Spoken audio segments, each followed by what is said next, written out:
Il débute sa carrière dans le secteur public au sein des collectivités territoriales où il travaille sur des enjeux d'enseignement puis de santé publique.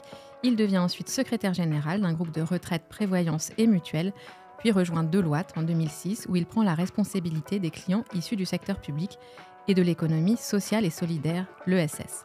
À partir de 2010 et pendant 7 ans, il dirige la Sauvegarde du Nord, l'une des plus importantes associations de protection de l'enfance.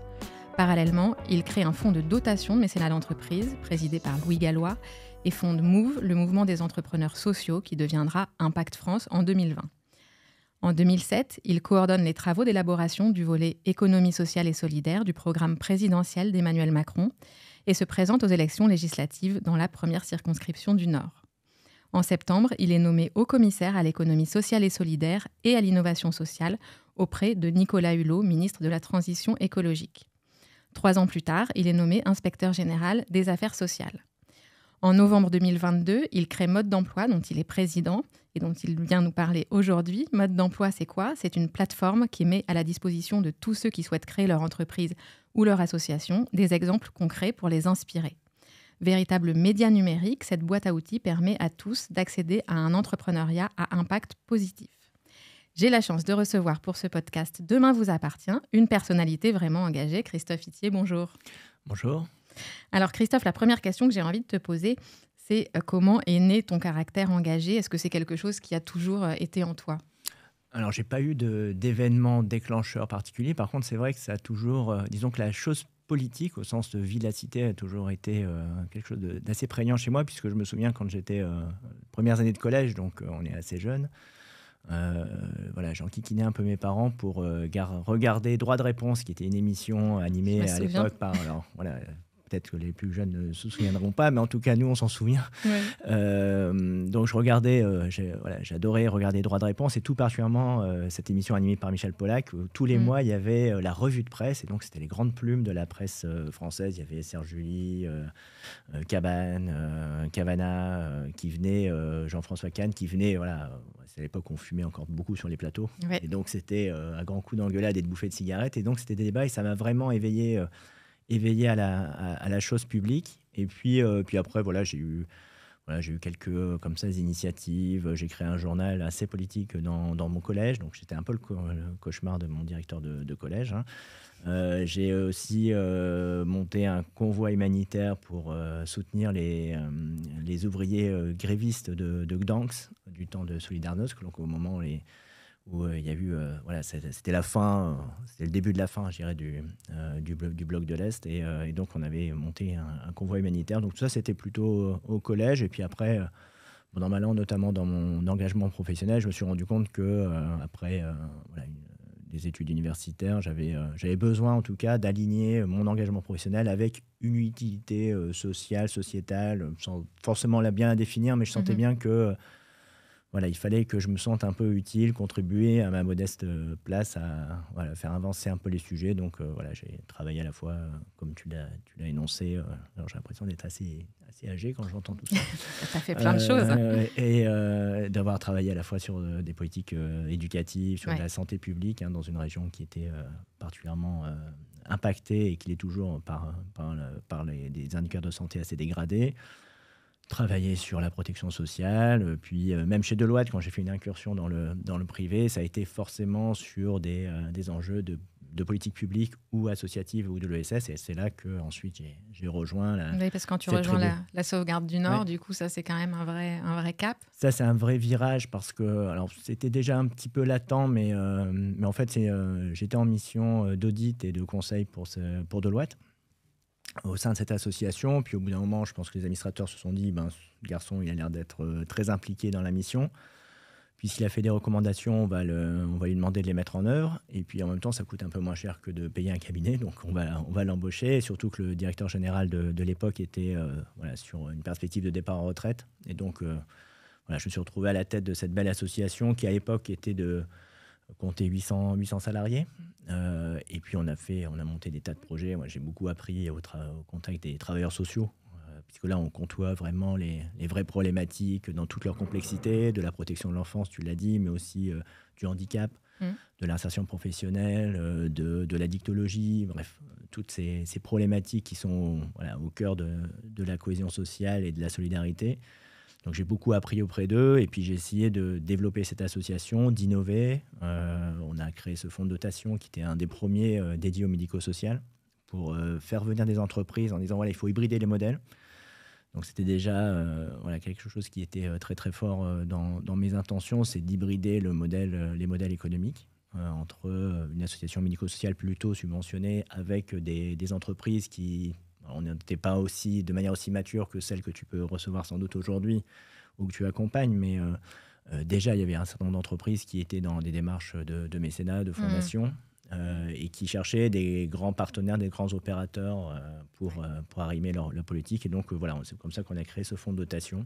Et puis ensuite, président du mouvement des entrepreneurs sociaux fondé par Jean-Marc Borrello. Et puis, la politique qui m'est tombée dessus un peu par hasard. Hein. C'était pas du tout... et la rencontre avec Emmanuel Macron, comment ça s'est fait? Moi, ça s'est fait... pardon pour les dates, mais je pense que ça doit être novembre 2015. En fait, moi, j'étais président du mouvement des entrepreneurs sociaux. Lui, il était encore ministre de l'économie. Et donc, c'est plutôt sur ces sujets-là qu'on s'est rencontrés. Alors, ça n'a pas duré très, très longtemps.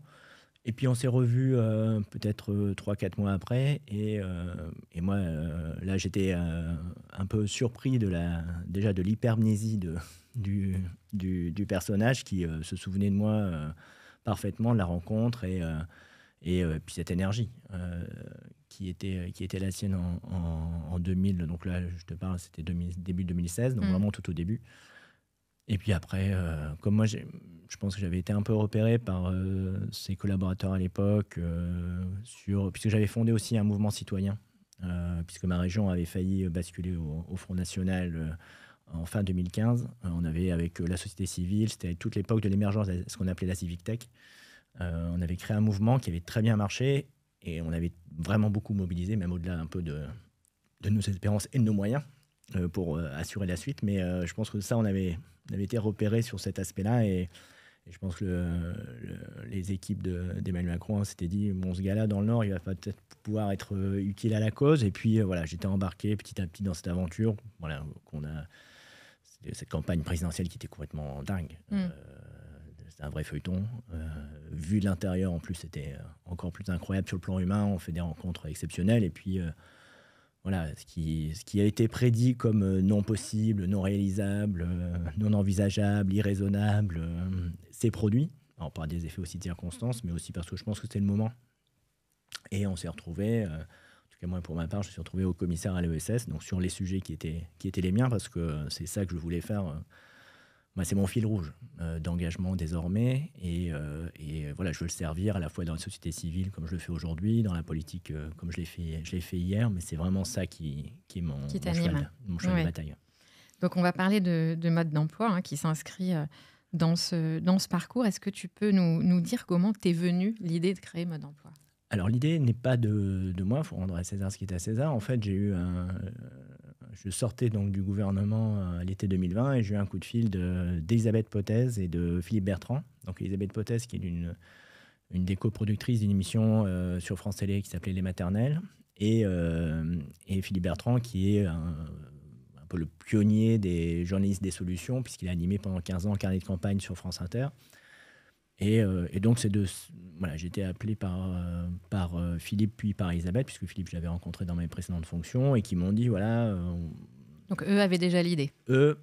En tout cas, Philippe disait, moi, au sortir de Mode d'emploi, de carnet de campagne, pardon, j'ai rencontré énormément de structures en 15 ans. J'aimerais que ça serve à quelque chose, ça soit utile et qu'on puisse transmettre. Donc, il était vraiment dans cette démarche de transmission. Et Elisabeth avait travaillé avec lui sur ce projet de se dire, finalement, on va affiner un mode d'emploi au plus grand nombre. Et donc, à partir de cette idée, on a commencé à y travailler ensemble. Et ils sont venus me chercher en se disant, ce garçon, il a l'air de connaître un petit peu le secteur. Et puis, pour structurer, trouver des financeurs aussi, parce qu'il faut aussi un peu d'argent, même quand on est sur l'intérêt général. Donc, on a monté cette association ensemble. Et qui a été lancée, dont la plateforme a été lancée en mi-novembre dernier. Oui, tout à fait. Et justement, j'allais te parler des partenaires. Est-ce que ça a été facile de trouver des partenaires et qui sont tes grands partenaires aujourd'hui? Alors, mes principaux partenaires, c'est BNP Paribas, c'est la Fondation Entreprendre de Blandine Mullier qui réunit notamment dans un superbe lieu qui nous héberge d'ailleurs, la Filature à Entreprendre à Paris, qui réunit les entreprises à mission, Entreprendre pour apprendre avec des associations, sans doute dont certaines que tu as sans doute reçues ici.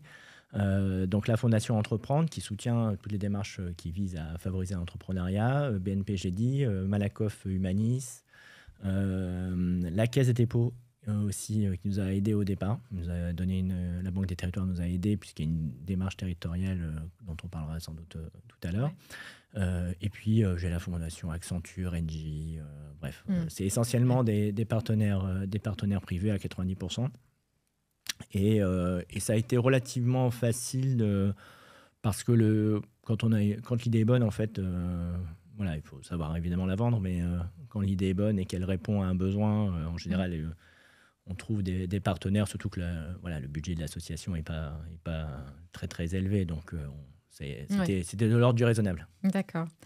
Et alors, est-ce que tu peux nous expliquer comment fonctionne Mode d'emploi? Comment ça se passe? En quoi ça consiste? Alors, d'abord, on va parler des besoins. À quoi ça sert? Qu'est-ce que ça essaye quelle mission? Voilà. Tout d'abord, ça part du constat qu'il y a de plus en plus de nos concitoyens qui se tournent vers l'entrepreneuriat, comme jamais d'ailleurs, et parfois même un peu fantasmé, mais en tout cas, se tournent vers l'entrepreneuriat. Deux, il y a de plus en plus de nos concitoyens qui sont en quête de sens, d'utilité, d'utilité sociale, écologique, qui ont envie de faire des choses utiles et d'aligner leur engagement professionnel avec cette utilité. Et que donc l'entrepreneuriat social, écologique, l'entreprise à impact, qui réunit ces deux composantes, peut être une réponse. Sauf que déjà, il y a énormément de contenu inspirant dans les médias, d'hommes et de femmes qui ont réussi à monter une association, une coopérative pour résoudre une problématique de territoire, et qui donc trouvent une résonance par rapport à ces citoyens, mais une fois qu'on a vu ce contenu, on se dit bon ok, mais je fais comment? Et le comment est encore plus compliqué quand on n'est pas dans les bons réseaux, quand on n'est pas dans les bons quartiers, dans les bonnes zones territoriales. À Paris, si on a un peu de temps, on fait les bonnes soirées et on va trouver quelqu'un pour nous aider. Vous êtes dans une ville rurale, une ville moyenne, c'est beaucoup plus compliqué. Et donc, mode d'emploi, c'est quoi? C'est essayer de baisser le coût d'entrée de l'inspiration à l'action. C'est assez simple. Un premier niveau qui est assez classique, inspirationnel, où un homme, une femme vient expliquer ce qu'il a réussi à faire en termes de réponses sur son territoire, sur des thématiques extrêmement diverses, aussi bien du handicap que de l'éducation, que de l'économie circulaire, que du logement, que de l'insertion professionnelle. Et puis, si vous êtes intéressé, vous descendez à un deuxième niveau où c'est un tutoriel où l'entrepreneur face caméra, un peu comme je vous ai dit en visio avec lui, explique les étapes clés de son projet. Comment l'idée lui est venue, quelles étaient les bonnes pistes, les fausses bonnes idées, quels sont les préalables, comment il a été financé, comment il a été accompagné, comment il a monté son business model. Et à côté de ces témoignages qui sont assez méthodiques, on augmente son témoignage vidéo par de l'écrit pour expliquer qu'est-ce que c'est un business model, parce que ça peut paraître un peu évident, mais pas pour tout le monde, ce que c'est une étude de marché, si la personne a été accompagnée par la BPI, par quel programme. Et donc, il y a des liens, des explications, des fiches sur ces ressources pour que, au terme de l'accès, de la lecture de ce tutoriel, l'utilisateur ait en fait une boîte à outils. En disant, voilà, si je veux reproduire cette solution, voilà. J'ai les moyens de le faire. Exactement. J'ai la méthodo, j'ai les partenaires ressources, ce qui fait que je peux aller voir ces partenaires avec quelque chose sous le bras et pas juste... on a aussi le mythe de l'entrepreneur qui a l'idée géniale dans son garage et qui... ça peut arriver, mais c'est pas tout le temps comme ça. On peut avoir une fibre entrepreneuriale, envie de faire des choses et voire même être concerné par une cause, mais pas savoir par quel moyen, par quel biais l'aborder. Et donc l'idée de mode d'emploi, c'est d'inspirer sur des solutions qui ont fonctionné, donc plutôt à taille humaine, robuste, avec un impact évidemment écologique et ou social, et donc de pouvoir se doter de ces boîtes à outils pour rentrer dans un écosystème. Puisqu'après, autour de mode d'emploi, donc là, vous avez compris la plateforme, On a aujourd'hui une centaine de tutoriels qui sont aujourd'hui en ligne. On aura 300 d'ici la fin de l'année, sur vraiment toutes les thématiques, tous les territoires. Et autour de ces tutoriels, autour de cette plateforme, nous avons une quarantaine de partenaires de l'écosystème du financement, de l'accompagnement. Donc ça va de la BPI à France Active, à la BNP, à Ulu, le Ticket for Change, Make Sense, enfin bref, tous les usual suspects des entreprises à impact. Donc tous ces partenaires sont arrimés à un mode d'emploi. Et nous, en fait, on garantit pour les utilisateurs qui le souhaitent, s'ils nous laissent leurs coordonnées, on garantit ensuite le suivi de leur parcours et la bonne connexion avec cet écosystème. Donc, on est aussi là pour faciliter le passage du numérique au réel grâce à ces partenaires. Et quels sont les critères pour retenir une initiative? Parce que tu dis une initiative qui a marché, en fait, on retient une initiative qui a marché. C'est quoi, finalement, l'initiative qui marche? D'abord, encore une fois, d'abord, on a un critère, vraiment, il faut que chacun puisse projeter dans les initiatives qu'on valorise. Donc, on ne va pas chercher des gens qui sont déjà très loin dans le développement. On va chercher plutôt des gens qui ont des solutions sur les territoires et la taille humaine pour que une personne qui n'est pas forcément dans cet écosystème se dise c'est possible pour moi. Et on veut éviter notamment l'effet changemaker, hyper marketé d'un certain nombre de supports, alors qu'ils font très bien le travail, mais qui peuvent être un peu freinants, intimidants pour des gens qui disent mais moi je suis pas.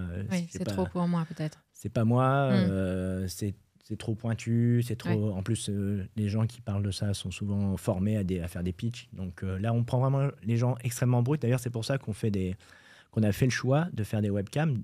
Pour des raisons économiques évidentes, parce que ça permet de massifier, d'en faire beaucoup plus facilement, mais aussi pour avoir une espèce de visio comme ça, d'un temps, de moment intime entre l'entrepreneur qui explique son projet et l'utilisateur, l'internaute qui va être sur la plateforme. On a fait des essais avec des formats beaucoup plus communicants, et finalement, c'est ce format-là qui a plus marché, parce que quelque part, c'est un critère d'authenticité. Se dire, finalement, la personne, elle est chez elle, ou dans son bureau. Alors, certaines vidéos, il y a le fils ou la fille qui passe derrière en demandant des pots de Nutella, ou un chat qui passe, et ça fait partie, ou un téléphone qui sonne. Et le fait, c'est de dire, un entrepreneur, c'est pas un super-héros. Ce qui peut être encore plus le cas quand on se dit on va adresser quand même des sujets extrêmement importants. C'est pas un super-héros, ça peut être moi. Et cette personne, elle est aussi dans son système de contraintes. Donc, je vais finir quand même par répondre pour la question, sur le choix des initiatives. Qu'est-ce qu'une initiative qui marche? D'abord, encore une fois, c'est à taille humaine. C'est qu'il y ait une certaine antériorité sur la structure pour qu'on se dise, les périodes un peu critiques, 3 à 5 ans, soit derrière. D'accord. Et puis, que le modèle soit stabilisé, que donc l'impact soit démontré, que la solution fonctionne et qu'elle ait trouvé son point d'équilibre, son marché. Et comment vous les sourcez, ces projets? Comment vous les trouvez? Parce que ça ne doit pas être simple. Si, on a plutôt des problèmes de riches, en fait. Ah. Oui, parce que alors déjà, on a la chance d'avoir Philippe Bertrand avec nous. Donc, il y a plus de 400 initiatives qu'il a pu rencontrer ces 15 dernières années. Donc, déjà, il y en a un paquet dans sa bibliothèque, je dirais. Alors, certaines sont... malheureusement, n'existent plus, mais d'autres ont vécu d'autres sorts. Mais en tout cas, il y a déjà ce fond. Et puis, deuxièmement, je vous l'ai dit, on a entre 40 et 50 partenaires autour de nous. Et donc, nous, on leur dit, en fait, si vous voulez qu'on parle de vous, envoyez-nous vos rôles modèles. Et donc, les partenaires nous envoient régulièrement ce qu'ils considèrent être leur rôle modèle, c'est-à-dire des entrepreneurs qui vont parler de leur savoir-faire. Comment, si je parle par exemple de Ticket for Change, comment un entrepreneur va raconter son parcours, son initiative, comme je l'ai décrit, mais en plus va dire, Ticket for Change m'a apporté ça et a été décisif pour moi. Et donc, on est aussi un peu un agent de communication pour ces têtes de réseau ou ces accompagnateurs en mode soft power. Et donc voilà. Donc ça, c'est une deuxième source d'initiatives. Et puis là, depuis qu'on est sorti du bois depuis mi-novembre, on est très sollicité pour. C'est d'ailleurs ce qui fait le charme de cet entrepreneuriat, pour justement participer à ça. C'est-à-dire qu'on a sur les réseaux sociaux, sur la boîte mail de mode d'emploi, on est assez assailli d'entrepreneurs qui se disent moi j'ai envie aussi de partager ma solution, de montrer ce que je sais faire et de le partager à d'autres qui pourraient le reproduire sur son territoire. Il y a un sentiment de fierté. Ouais, je pense que c'est une vraie reconnaissance d'un savoir-faire, et cette économie, c'est une économie du partage en fait. Ce qui la différencie, parce qu'on peut se dire parce qu'ils pourraient avoir peur de se faire piquer leur idée, tu vois, on peut se dire ça aussi. Bien sûr. Alors, certains ont des brevets ou des choses beaucoup plus protégées, et ça, on le respecte évidemment, mais pour la majorité, en tout cas, tous ceux qui sont sur cette plateforme, ils sont plutôt dans une idée de dire, finalement, moi, j'ai développé cette solution sur mon territoire, j'en vis bien. Je n'ai pas forcément ni envie de faire une franchise, ni de la protéger. Au contraire, si ça peut servir à d'autres territoires et à d'autres citoyens pour s'engager, je suis heureux de le partager. Donc, c'est aussi ça qui envoie aussi une énergie extrêmement positive, justement par rapport à ce qu'on peut connaître parfois dans l'entrepreneuriat, où c'est un peu la compétition. Là, on est plutôt dans le partage et la coopération. D'accord. Et donc, on va parler des territoires. On en parlait, la question de la territorialisation est super importante dans ton modèle. Est-ce que tu as des exemples concrets ou un exemple concret à nous donner d'un projet qui a remporté un succès et qui a essaimé, on va dire, un peu partout sur le territoire ou à plusieurs endroits en tout cas? Il y en a quelques-uns. Alors ça va de, par exemple, Campus Market, qui est une entreprise sociale qui est, alors comme je suis de Lille, je suis un peu régionaliste, donc je vais faire un peu mot chauvin, mais qui est née à l'Université catholique de Lille. Donc, ce sont des étudiants qui ont fait le constat que, en fait, à chaque année scolaire, universitaire, les étudiants déposaient dans des déchetteries ou en encombrant leur mobilier de chambre ou d'appartement, et que la rentrée suivante, d'autres étudiants achetaient le même type de modèle avec les mêmes besoins. Et donc, ils se sont dit, finalement, il y a une vraie gabegie. Et donc, on va récupérer, à chaque fin d'année scolaire, on va récupérer le mobilier de ces étudiants qui quittent l'université. On va le stocker et on va faire une grande braderie à la rentrée où les étudiants des promotions suivantes viennent acheter le mobilier parce qu'en général, les besoins sont identiques. Et donc, voilà, c'est un principe d'économie circulaire extrêmement simple. C'est une idée très simple, Et aujourd'hui, donc c'est né à Lille, ça fonctionne, et ça fonctionne tellement qu'aujourd'hui, c'est en train d'essaimer dans d'autres universités. Autre initiative, c'est Bed in Shop, qui est là dans un territoire rural, un petit village du côté de Romans-sur-Isère, où François Xavier a créé son entreprise sociale en se disant finalement dans mon village j'ai des boutiques avec une architecture un peu typique, une librairie, une épicerie un peu à l'ancienne, qui sont vides parce que mon village perd en dynamisme, et soit ils sont à l'abandon, soit on pourrait avoir une agence bancaire ou des choses un peu moins fun.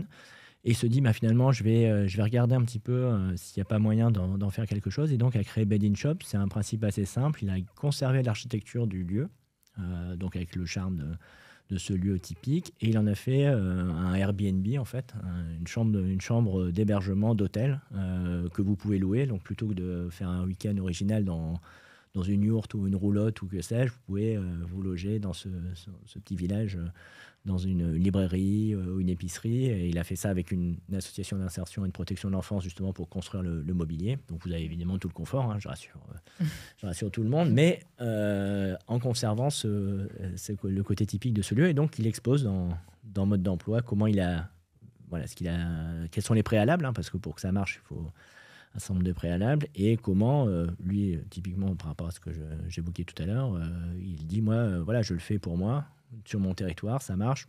Si d'autres veulent faire dans d'autres territoires, c'est là la dimension et aussi l'intérêt de Mode d'emploi, c'est que c'est aussi une source de solutions pour les territoires.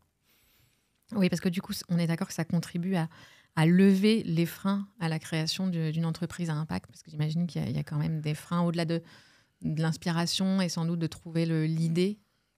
Alors, il y a effectivement l'inspiration, l'idée qui va te faire franchir le pas. C'est de se dire, finalement, ça ressemble soit à ce que j'ai envie de faire, soit à un besoin que j'ai identifié autour de moi, en proximité. Et puis après, c'est quand on dit entreprise à impact, déjà c'est un terme un peu barbare. On se dit, c'est quoi cet ovni, et qu'il y a énormément de contenu qui explique des choses très techniques, mais là aussi ça peut être très freinant.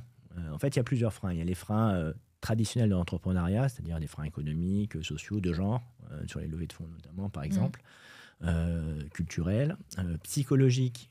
Là, comme je disais tout à l'heure, on a déjà les freins psychologiques à la création d'entreprise, qui est vraiment une vraie prise de risque. Mais là, en plus, on veut prendre des risques et en plus sauver la planète ou rendre la société plus juste. Donc, autant dire que voilà, ça peut être très impressionnant de se lancer dans une telle aventure.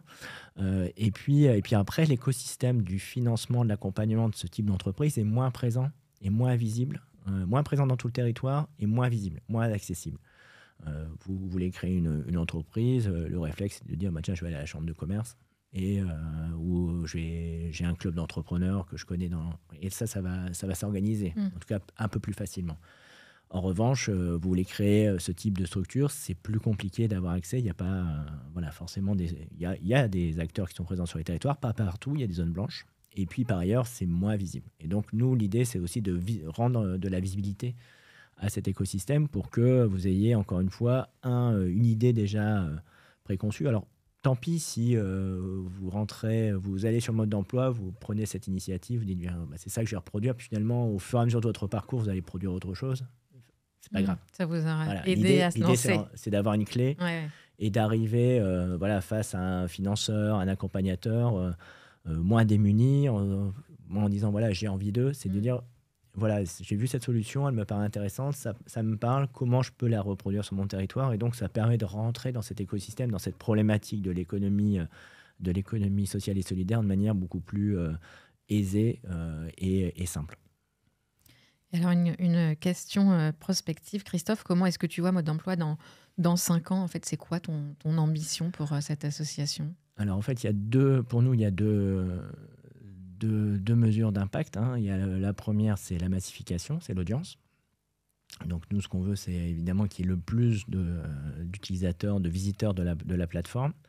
Là, aujourd'hui, après 4 ou 5 mois d'exercice, on a à peu près 15 000 visiteurs uniques. Donc ça, c'est le premier enjeu, massifier, vulgariser, massifier, démocratiser. Et puis 2, c'est passer de visiteurs à entrepreneurs. Et donc là, on a une possibilité sur Mode d'Emploi. Vous pouvez très bien y aller, tout ça est gratuit. Vous pouvez très bien consulter la plateforme, en faire votre miel et puis poursuivre votre parcours de manière autonome. Mais vous pouvez aussi laisser vos coordonnées. Et là, à ce moment-là, on va vous envoyer un petit questionnaire pour vous dire où vous en êtes. Est-ce que vous avez créé? Oui, non. Sinon, pourquoi? Quels sont les freins? Et puis, si oui, est-ce que vous rencontrez des difficultés? De quoi avez-vous besoin? Et donc, pour répondre à ta question, il y a 1, la massification, et 2, de transformer le maximum de visiteurs en acteurs du changement. Donc ça, c'est vraiment nos 2 objectifs. Et puis, on a une ambition aussi de développement de la plateforme autour d'une page magazine, où là, on va amener du contenu plus pédagogique, prospectif. On va faire intervenir des philosophes, des experts dans certains domaines pour éclairer davantage encore les entrepreneurs potentiels. On va faire aussi des mini-séries dans les accélérateurs et les incubateurs, qui sont des lieux où les entrepreneurs peuvent venir. On va faire aussi une série sur les plus beaux gadins, puisque l'entrepreneuriat, c'est aussi se prendre des gadins. Oui. Et ça fait partie du truc. Et autant... faut dédramatiser. Autant en fait, dans la culture anglo-saxonne, ça fait partie de l'entrepreneuriat. Autant en France, on a un peu de mal avec l'échec. Or, ça fait partie de la vie. Absolument. Quand j'ai parlé de cette fédération de la loose de l'impact, j'en ai parlé avec des amis entrepreneurs qui m'ont dit moi j'ai réfléchi à ton truc, je veux bien parrainer parce que j'ai créé 20 boîtes, il n'y en a que 4 qui volent. Donc il se dit je peux être un peu le parrain, le rôle modèle de l'échec. Voilà, on va faire des choses comme ça qui sont plus fun, qui montrent aussi différents angles ou qui mettent en valeur un certain nombre d'acteurs, notamment les incubateurs dans les territoires. Et puis on souhaiterait, d'ici la rentrée, d'ici septembre, développer Mode d'Emploi à l'international. D'accord. Puisque ce qui est vrai dans ce pays est vrai aussi à l'international. Il y a des tas d'entrepreneuses, d'entrepreneurs qui trouvent des solutions géniales. Tu sais dans quel pays, du coup, tu commencerais? En fait, oui, parce que j'ai fait un peu dans mes précédentes fonctions, je me suis un peu baladé. J'ai eu une empreinte une empreinte carbone assez déplorable, mais je me suis un peu baladé autour de la planète. Et donc, il y a des... Alors, on va aider en francophonie. Donc, nos amis de Montréal ou du Québec sont déjà visés par ce sujet. Mais on va vraiment s'adresser à tous les pays. À la fois un enjeu de développement. Il y a des solutions.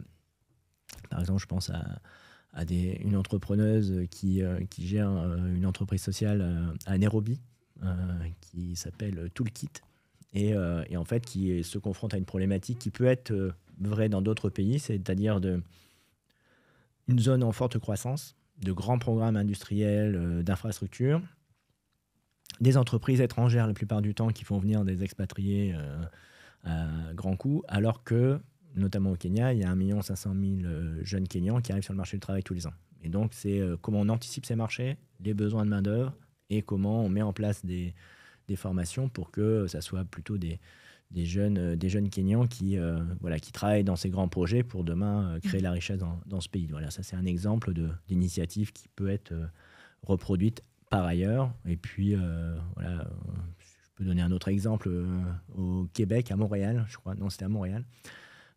J'avais rencontré une entrepreneuse qui avait créé une entreprise sociale qui s'appelait Taisez-vous. Donc Taisez-vous en orthographe de la thèse universitaire. Et qui en fait, pour elle-même déjà, avait fait le constat que les thésards en général, une des causes d'échec de la thèse, c'est l'angoisse de la page blanche, c'est l'Everest à gravir, c'est 2 ans minimum de travail, c'est souvent on est renvoyé à des conditions de logement pas forcément optimum, on s'isole, et donc il y a à la fois des angoisses, voire des dépressions, et puis en tout cas c'est un taux d'échec important de la thèse. Et donc pour elle-même et pour ses petits camarades, elle a décidé de rompre avec ça et de se dire finalement sur ces 2 ans de travail, on va s'organiser des séjours X fois par an dans des endroits un peu sympas où à la fois on va travailler ensemble et on va se donner des moments de détente culturels, sportifs pour créer une émulation et un peu aussi détendre un peu le sujet sur la thèse. Ça a tellement bien marché que les taux de réussite ont explosé et donc elle en a fait une entreprise et elle offre ce service-là aux universités du Canada. Et elle souhaitait d'ailleurs le développer à l'époque où j'ai rencontré en France, donc il faudrait que je regarde. Mais voilà, ça fait partie de ces initiatives qui sont sur des besoins un peu universels que l'on pourrait développer là aussi partout dans le monde. Et donc, on va avoir cette approche internationale, notamment puisque 2024 va être un moment aux Jeux Olympiques où la France et Paris va être la capitale du monde sportif avec une grosse vision, grosse approche internationale. On voudrait être au rendez-vous de cet événement pour lancer Mode d'emploi à l'international. Donc beaucoup de projets. Tu reviendras dans un an nous parler de la suite. On va parler économie sociale et solidaire un peu plus largement au-delà de Mode d'emploi. Il y a aujourd'hui 200 000 entreprises qui font partie de l'économie sociale et solidaire, de l'ESS, et 14% de salariés qui travaillent dans ce secteur. Et pourtant, on a l'impression que l'ESS reste assez largement méconnu de l'opinion publique, des médias. Pourquoi, selon toi? Est-ce qu'il y a une raison qui explique cela? Alors, il y en a plusieurs. Il y a d'abord l'hétérogénéité du secteur. C'est-à-dire que ça va, pour ceux qui nous écoutent, ça va de mutuelles à des associations, à des coopératives, à des entreprises sociales, à des fondations. Donc déjà, c'est des acteurs assez différents. Mais c'est vrai que moi, c'est une de mes frustrations de me dire que finalement, il y a un momentum comme jamais pour cette économie à l'heure où nos concitoyens sont en demande de solutions pour changer nos modes de consommation, de production, pour mieux en prendre en considération les aspects sociaux et environnementaux. Et pourtant, cette économie, elle a du mal à décoller. Moi, dans mes différentes responsabilités associatives, président du mouvement des entrepreneurs sociaux, commissaire, le nombre de fois où j'ai dû expliquer mais c'est quoi l'ESS. D'ailleurs, Marlène Schiappa, actuelle secrétaire d'État à l'économie sociale et solidaire, l'a dit au moment de sa prise de fonction et notamment au moment de CE en disant mais finalement, moi, les journalistes me demandaient ok, mais c'est quoi l'ESS? Et donc, ça veut bien dire qu'il y a un problème. Il y a un problème de communication et ce, alors même que, notamment avec la loi Pacte, il y a des statuts comme les sociétés à mission qui, elles, ont le vent en poupe. Et d'ailleurs, à tel point que des entreprises de l'ESS vont chercher ces entreprises, ce statut de société à émission. Je pense à la Maïf, je pense au groupe UP qui se dote de ce statut. Et en fait, l'ESS est d'abord un mode d'entreprendre. Historiquement, c'est comme ça que ça s'est construit. C'est d'abord un mode d'entreprendre qui ne dit rien ou peu, en tout cas, de l'impact social et écologique. Et donc, le discours de dire, à côté de ce mode d'entreprendre qui a ses vertus, parce que c'est un mode d'entreprendre collectif qui est plus résilient, ça a été démontré notamment dans les différentes crises. C'est des modèles qui résistent mieux à la crise économique, les crises financières. Et pourquoi ça résiste mieux ? Parce que c'est moins sujet aux aléas de la finance internationale. C'est une économie lente, de rentabilité plus faible, mais qui est plus robuste et moins sujet justement aux fluctuations des marchés, aux fluctuations de l'économie, parce qu'elle est sur des modèles, encore une fois, plus robustes, plus lents, et que cette gouvernance également démocratique et partagée permet aussi de consolider ces modèles. Et par ailleurs, une grande partie d'ailleurs de ces entreprises de l'ESS répondent à des enjeux économiques et écologiques et sociaux, mais une partie seulement. Et donc, moi, je pense que pour sortir l'ESS, faut briser ce plafond de verre médiatique de l'opinion publique autour de l'économie sociale et solidaire. Il faut sans doute mettre l'ESS davantage sur un chemin d'exigence en termes d'engagement écologique, en termes d'engagement d'impact social, en termes d'engagement de partage de la valeur, notamment d'échelle de rémunération. Et donc, c'est pour ça que j'ai sorti la semaine dernière une tribune dans La Croix autour de la création d'un label ESS, à l'occasion de la réforme de la loi Hamon qui est en cours, pour justement rendre cette économie plus lisible. Ça veut dire définir des critères beaucoup plus précis en termes d'engagement, mesurés évidemment, pour que le consommateur, le futur collaborateur sache à quoi correspond cette ESS et que j'achète un produit, j'achète un service, j'adhère à une entreprise, une association. Ce label me permet de savoir là où je mets les pieds, et donc rend plus lisible et donne toute sa place à l'ESS dans la transformation de notre pays. Donc c'est pas un label de plus, parce qu'on peut se dire qu'il y a déjà beaucoup de labels. Il y en a énormément, oui.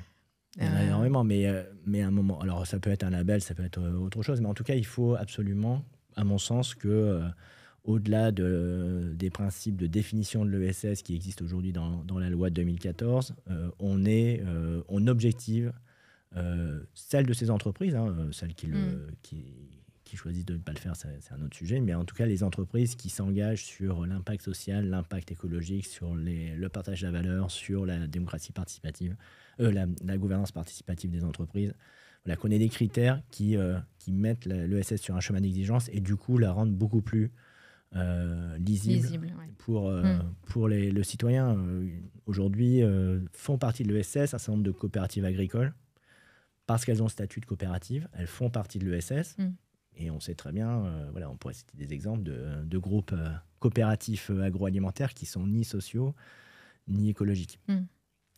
Et l'Assemblée générale des Nations Unies vient d'adopter une résolution pour promouvoir et développer l'ESS comme un modèle d'économie soutenable à valoriser et à soutenir. Est-ce que tu penses que cette résolution peut changer quelque chose ?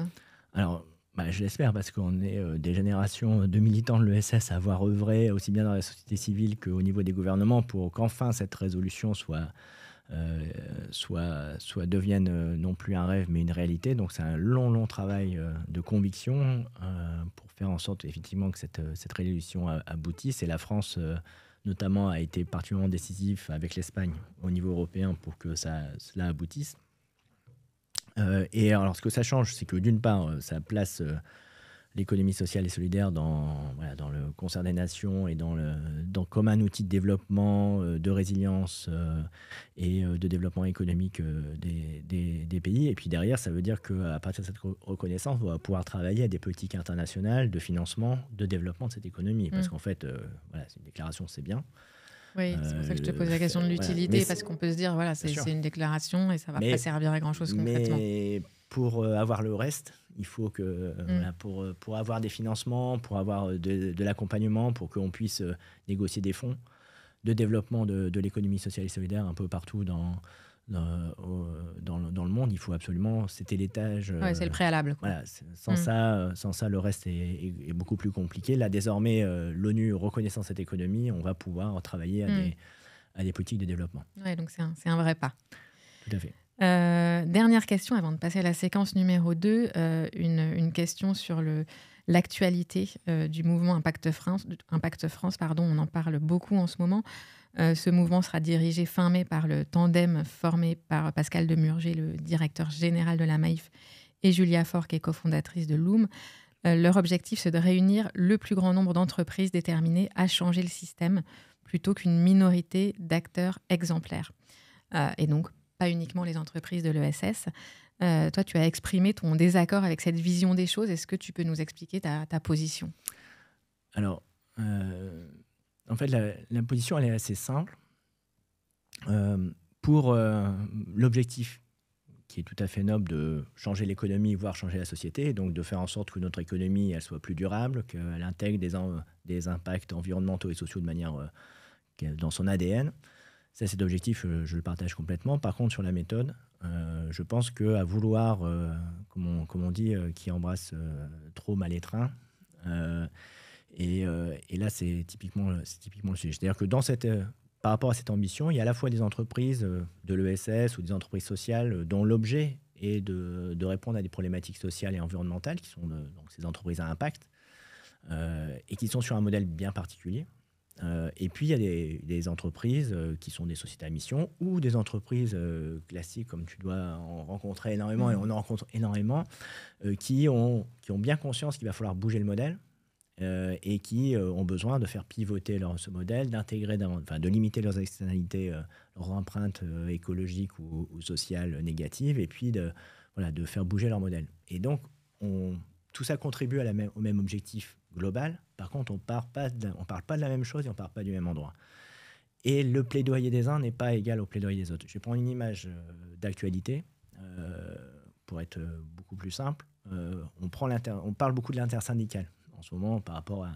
Je ne veux pas descendre dans le sujet des retraites, je le rassure, sinon... C'est pas le sujet c'est pas du le jour. sujet du tout. Je ne veux pas faire de politique, c'est juste un point de vue d'organisation militante. L'intersyndicale, tous les médias saluent cette intersyndicale parce qu'elle permet de réunir à la fois des syndicats tels que la CGT plus radicaux avec des syndicats plus réformistes tels que la CFDT. Donc on a ces deux composantes et c'est la coalition de ces deux composantes qui amène une force collective. Je pense que vouloir faire un syndicat qui intègre ces deux composantes, à la fois radicales et réformistes, d'abord, ça me paraît assez illusoire. Deuxièmement, ça me paraît assez frustrant pour l'une ou l'autre des parties parce que la balance, elle va peser vers les réformistes ou vers les plus radicaux et en tout cas inefficace, beaucoup moins efficace et entraînant sur le plan collectif qu'une intersyndicale. Donc moi, ce que je pense, c'est que l'erreur stratégique pour moi du mouvement Impact France depuis 2020, et là il y a une accélération ces dernières semaines, c'est de vouloir incarner une coalition à soi seul en fait. Le mouvement ne peut pas être une coalition. C'est-à-dire qu'il faut à la fois, pour réussir cette transformation qui est complexe, écologique et sociale, il faut des communautés d'entrepreneurs sociaux, d'entreprises dites en transition, en transformation, de sociétés à mission. La communauté des sociétés à mission est une très bonne communauté, mais des identités très fortes pour mobiliser chacun ses parties, pour ensuite bâtir des coalitions, comme c'était le cas d'ailleurs, à l'initiative d'ailleurs du mouvement Impact France avec Nous sommes demain, qui était une coalition qui réunissait toutes les parties prenantes, mais qui était chacun respecté dans leur identité. À partir du moment où on doit faire un seul tout, on perd en plaidoyer, parce qu'il va falloir trouver des points d'équilibre, et souvent c'est le moins-disant qui l'emporte. Et d'ailleurs, dans ce qui est dit, c'est de dire une minorité d'acteurs exemplaires, moi j'ai besoin de ces acteurs exemplaires qui sont un peu les phares avancés. Et puis, et encore une fois, je ne juge aucunement l'économie et ces entreprises qui se transforment.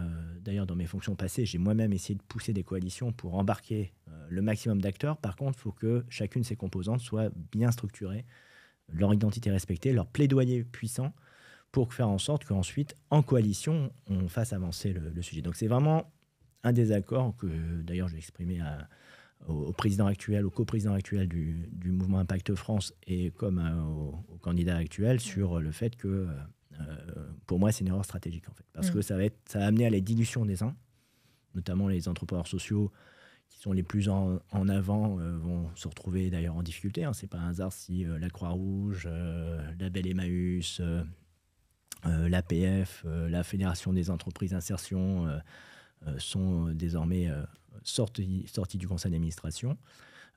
Et puis pour les autres entreprises qui arrivent, on a parlé de KPMG, on a parlé de Doctolib, en fait, il y a un soupçon qui est injuste d'impact washing, en se disant, mais finalement, vous rentrez dans un mouvement, ça fait fuir des acteurs plus radicaux, plus exemplaires.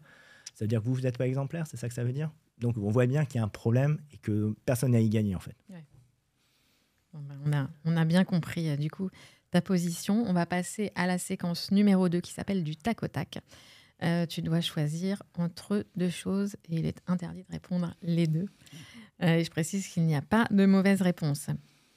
C'est parti. Est-ce que tu es plutôt bain ou douche? Douche. Côte de bœuf ou tofu? Côte de bœuf. Il n'y a pas de mauvaise réponse, Christophe. Plage ou piscine? Piscine. Avion ou train? J'habite à Lille, donc la plage. Ouais. C'est pas possible. C'est pas terrible. Avion ou train?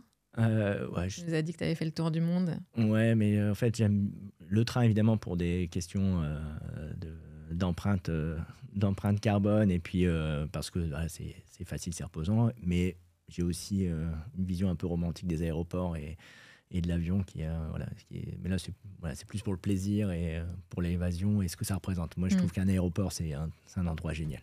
Donc est-ce que tu es plutôt arrondi en caisse ou pourboire? Arrondi en caisse, j'ai des copains qui ont créé Microdon, donc je vais pas si je dis pas arrondi en caisse, je vais recevoir des SMS. ça va mal se passer. Plutôt gourde ou bouteille d'eau? Alors gourde, parce que je bois que de l'eau du robinet. Réunion en présentiel ou en distanciel? Impossible à répondre, ça. Ah ouais, mais il faut. Après, mais beaucoup d'invités répondent les deux, malgré tout. Mais moi, présentiel, parce que quand même, c'est le contact humain. Le non-verbal. Et puis, en fait, quand le distanciel a explosé, notamment au moment du Covid, je trouve qu'on a une approche du distanciel où c'est extrêmement productiviste, c'est-à-dire qu'on enchaîne les visios sans temps de repos et on sort de la journée, on est rincé, on est devenus des automates. Ah oui, on l'a vu pendant le Covid. Et donc il y a aussi, je pense, à apprendre comment on gère ce nouveau mode de réunion et de communication, alors qui est un truc génial, parce que ça permet aussi de monter des rendez-vous beaucoup plus facilement, mais voilà, il y a aussi une éducation à avoir. Plutôt livre ou liseuse? Liseuse. Et journaux papier ou tablette? Tablette. Merci Christophe pour ces réponses du tac au tac. On arrive maintenant à la troisième séquence qui s'intitule « S'il y en avait qu'une, ce serait celle-là ». Quelle est la recommandation que tu donnerais à celles et ceux qui nous écoutent aujourd'hui et qui souhaitent se lancer dans la création d'une entreprise ou d'un projet à impact? Alors je pourrais dire d'aller sur mode d'emploi, donc mode-emploi avec un s.fr, comme ça c'est ma page d'autopromotion, mais c'est surtout ne pas se dire d'abord que c'est possible et de ne pas rester seul. En fait, l'aventure entrepreneuriale, elle est souvent trop solitaire, elle doit être solidaire, et c'est ce que nous on essaye de développer avec mode d'emploi, et donc voilà, parlez-en autour de vous. Il y a des tas de gens qui ont vécu sans doute ou la même envie ou le même parcours. Et donc, rencontrez des gens. Partagez. Exactement. N'hésitez pas, même si vous n'avez pas une idée précise, même si vous ne connaissez pas tous les ressorts. Il y a, en plus, cette économie de l'économie à impact ou de l'économie sociale et solidaire, c'est une économie du partage. Et donc, c'est des gens qui sont plutôt bienveillants et ouverts. Et qui seront très heureux de vous accueillir et de vous prendre la main le temps qu'il faut pour vous faire entrer dans ce monde merveilleux. Merci beaucoup Christophe. Ce podcast touche à sa fin. Je te laisse le mot de la fin, en 30 secondes, 1 minute, 2 minutes. Tu nous dis ce que tu veux nous dire. Je vais reprendre une phrase de Michel Rocard, qui est un de ceux qui ont compté dans ma vie, qui disait « Une société ne vit pas seulement des actes de son gouvernement ».